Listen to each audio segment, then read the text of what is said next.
Hello दोस्तों। मैं doctor Lokesh Kumar, physiotherapist, chiropractor. कभी कभी आपको लगता होगा जैसे आप रात को सो रहे हैं और अचानक सर घूमने लग जाता होगा और चक्कर आ जाते होंगे और आपको लगता हो कि मैं वो कल का सबसे कॉमन कारण जो आज है वो आपको देखने मिलेगा। Cervical spondylitis means cervical vertebra का इन्वॉल्वमेंट, सर्वाइकल स्पोंडोलाइटिस, सर्वाइकल स्पोंडोलोसिस।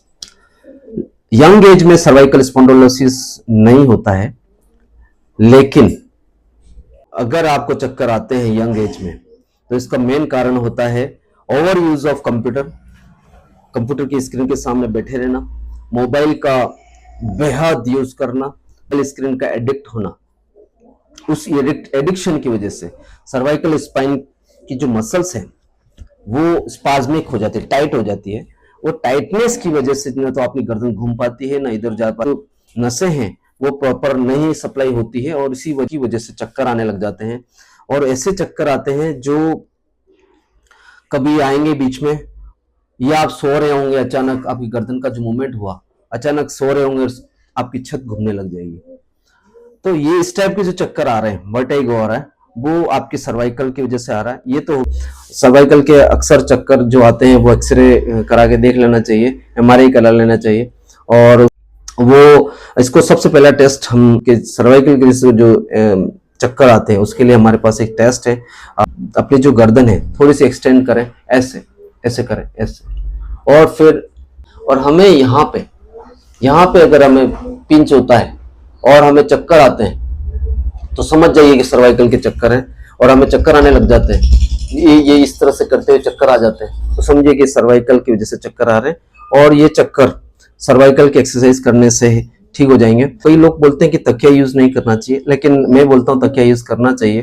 तकिए के नहीं यूज करोगे तो हमारे जो गर्दन है वो लटक जाएगी, ऐसे साइड में जाओगे तो भी लटक जाएगी। तो तकिया हल्का यूज करना है, ऐसा तकिया जो एडजस्टेबल हो। चाहे उसके लिए हम एक घर के अंदर बना चद्दर यूज कर लें, या कोई नॉर्मल फॉर्म वाला तकिया यूज कर लें जो फोल्डेबल हो, कभी मूवेबल हो, या वापस खुल जाता हो, बड़ा हो जाता हो। इस टाइप के पिलो हम यूज कर सकते हैं, जो एडजस्टेबल पिलो यूज करना चाहिए, ताकि कभी भी किस मोमेंट में हम जा रहे हैं वहां पे यूज हो जाए।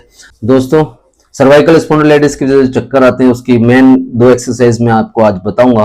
पहली एक्सरसाइज है नोडी एक्सरसाइज, जिसमें गर्दन को थोड़ा सा आगे की तरफ हम चीन को लेंगे, जस्ट लाइक दैट, इस टाइप से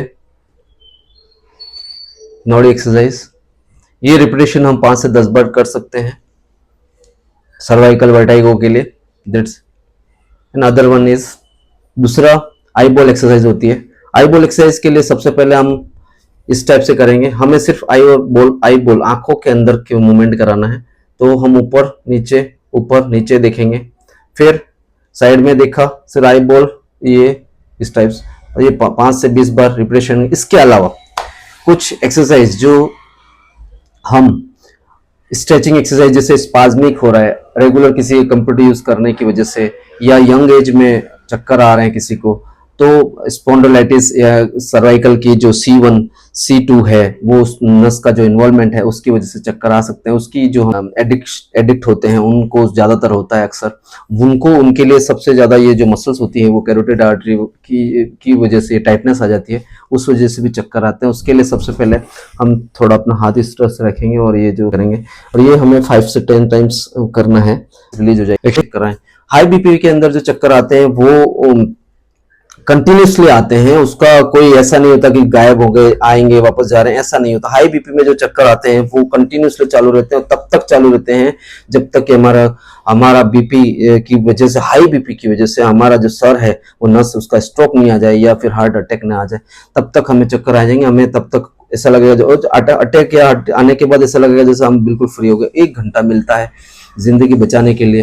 तुरंत ऐसे चक्कर अगर आपको लगते हैं तो तुरंत आप हॉस्पिटल चले जाएं और बीपी और शुगर, बीपी तुरंत चेक कराएं। अगर आपको बीपी और ईसीजी चेक करा लें और आपको ये सब लगता है, तुरंत एडमिट हो जाएं और बिल्कुल लापरवाही नहीं, क्योंकि ये 3 कॉमनली, जैसे हम खेल रहे हैं और राउंड घूम गए, झूले में बैठ गए, तो तुरंत आपको लगेगा हमारा सर घूम रहा है, और वर्टाइगो बोलते हैं। और वो जो चक्कर होते हैं प्रोक्सिमल जो वर्टाइगो है, वो ऐसे चक्कर के लिए लोड न लाएं, क्योंकि वो चक्कर हमारी मूवमेंट जो ब्रेन का जो मूवमेंट है उसकी वजह से अचानक आए, हमारी बॉडी को घुमा दिया उसने, वो चक्कर अपने आप चले जाएंगे और उसके लिए बिल्कुल टेंशन नहीं लें। ऐसे चक्कर कॉमन आते रहते हैं, जैसे खेल रहे हैं और किसी ने कह दिया गोल गोल गोल गोल घूम जा, और वो अचानक घूम गया और चक्कर आ गए, चक्कर आ रहे हैं और थोड़ी देर आप आंखें बंद करके बैठ जाएंगे, आपके आप अपने आप वो चक्कर गायब हो जाएंगे। सो वो चक्कर ज़्यादा सीरियस नहीं होते हैं, सो वो अपने आप ही चले जाते हैं। तीसरा हमें चक्कर एसिडिटी की वजह से भी आ जाते हैं कि एसिडिटी गैस ज़्यादा हो गया पेट में, तो भी हमें चक्कर का फीलिंग होगा कि घबराहट हो रही है, चक्कर आ रहे हैं।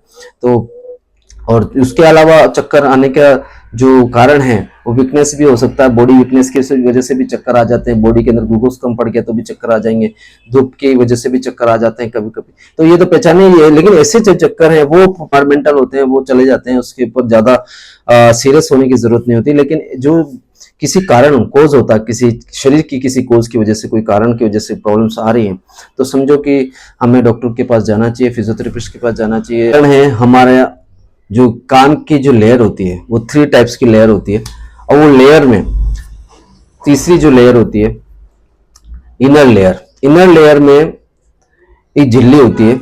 कॉमन लैंग्वेज में बात करूंगा, आपको साइंटिफिक बात करूंगा आपको समझ में नहीं आएगा, तो मैं आपको बोलूंगा कि इनर लेयर में झिल्ली होती है, वहां पे स्वेलिंग आ जाते हैं, वहां पस बन जाता है। उस पस की वजह से, कान की वजह से आपको चक्कर आ सकते हैं। ऐसे जो चक्कर आते हैं वो अक्सर कान के मोमेंट, जब आप सोएंगे, जिस तरफ आप सोएंगे उस तरफ सोने से आपको, सोने के बाद जब गर्दन का मूवमेंट होगा, अंदर का जो फ्लूइड होगा वो मूवमेंट करेगा, और जैसे आप सोएंगे उस समय आपको ऐसा लगेगा जैसे सर घूम रहा है, चक्कर आ रहा है, अचानक डिजीनेस हो जाएगा, घबराहट होगी, फील होगी, तुरंत आप खड़े हो जाएंगे, वापस सही हो जाएगा। उस समय जो फ्लूइड का जो मूवमेंट होगा अंदर से, वो फ्लूइड अपनी जगह आएगा, वापस चक्कर खत्म हो जाएंगे। ये कान के ऊपर, आप सीधा सोओगे आपको नहीं होगा, लेकिन आप जैसे कान की तरफ, जैसे राइट सो रहे हैं या लेफ्ट सो रहे हैं, जैसे सोएंगे आपको चक्कर फीलिंग होने लग जाएगा। ऐसे चक्कर अक्सर आते हैं लेकिन बहुत कम है। ऐसे चक्करों के लिए हमारे पास जो ट्रीटमेंट है वो ईएनटी देखता है, वो ईएनटी के पास जाके एक मेडिसिन से ठीक हो जाते हैं।